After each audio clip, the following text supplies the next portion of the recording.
It's time for one of the best parts! Next, please. Visitor writ application. I can't reach over the counter, sir. Visiting the capital, are we? Please take a seat. Your name will be called once your application has been processed.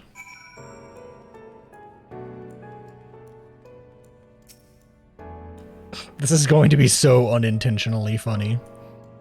It's usually a little funny, but I'm a potato now in place of a more normal-sized person. Look at everyone sitting, calmly waiting their turn, and there I am. Also sitting and waiting my turn. Ah, not the light! I want to disable text autovance because even though this is voiced, he doesn't speak words that we can understand. May I? Have a seat, friend. Also, this image is hysterical. You, I think, are from a time beyond ours. Have you followed in the wake of Emmett Selk? You could say that. Hey, there's no cause for alarm. I'm simply a shade, here and not here. This is just such a fantastic part. I know only that my name is Hythlodeus, and the city is a recreation, phantom moment plucked from the well of history.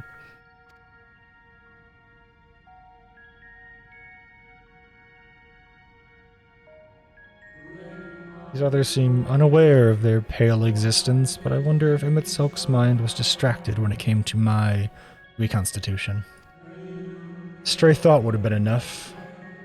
Hythlodeus will realize the truth, for example. We were close friends once, you see.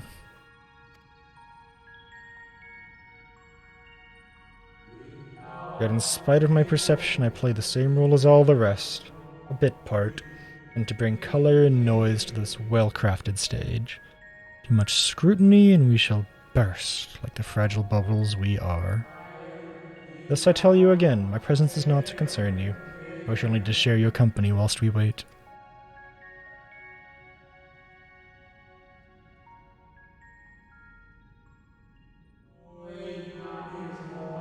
If you've come this far, then you know of the catastrophe which awaits us on our morrow.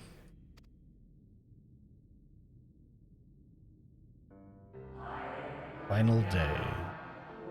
It began as isolated incidents, soon swelled into world-spanning threat. Convocation of 14, well, it was 13 at the time, endeavored to create a will for our star. They would repair the fundamental laws of order and halt the spread of the destruction. The creation on such a scale required an immense source of power.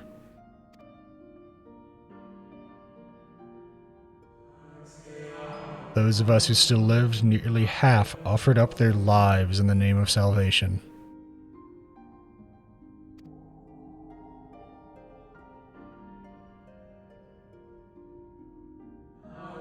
And from their sacrifice, Zodiark was born, just as we had hoped. He reached forth and halted the march of oblivion. Yet oh, how the star had suffered. So many species lost. Land was blighted, the waters poisoned, and even the wind had ceased to blow. Once more did our people give of themselves to Zodiark. Another half of our race sacrificed to cleanse the world, to ensure that trees and grasses and myriad tiny lives would sprout and grow and flourish.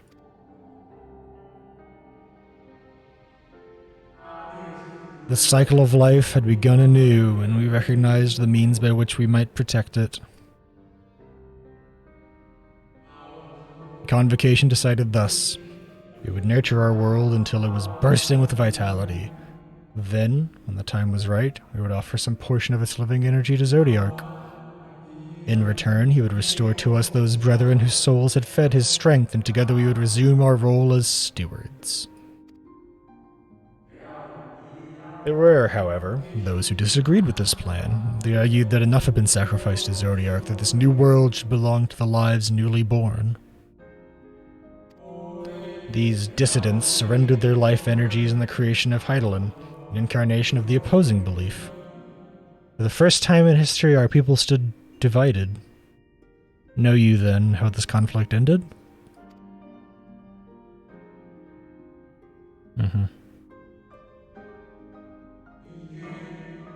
I thought you might.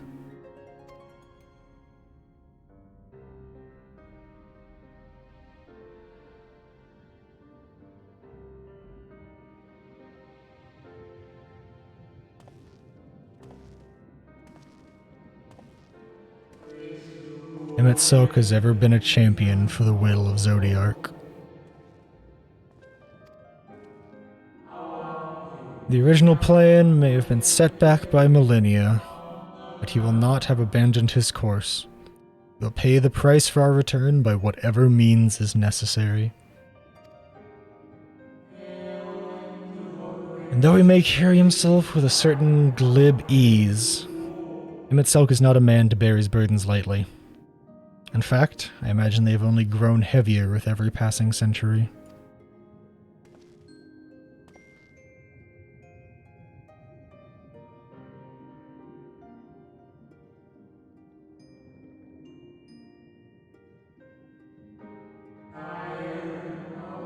It is truly a terrible weight he has chosen to carry.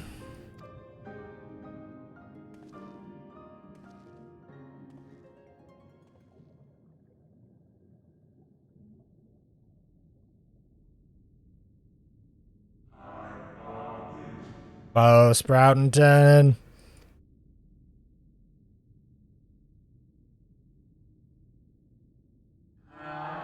Means your turn has come. Pray do not let me keep you.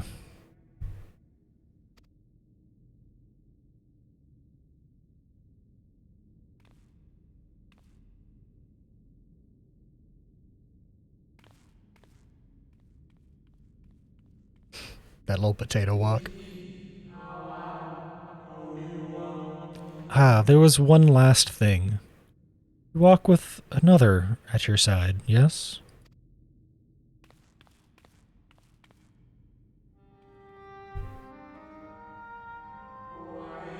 Nay, I see no definite form. Just the faintest suggestion of a second soul. I doubt it visible to anyone but me. Otherwise, I assume only you can see and hear this ethereal companion.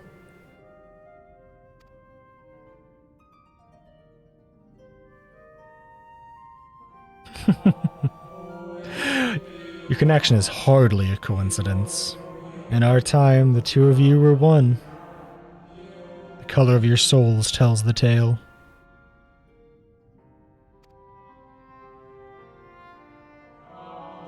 The hue of that distinctive cannot be mistaken, no matter how thin the soul is spread.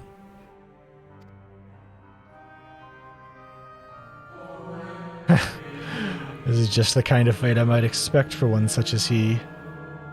Surely Emetselk has recognized the hint of him in you?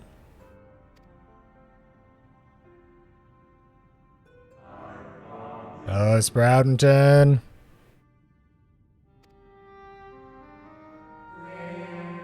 Fare you well, my new old friend. May you find what it is you seek.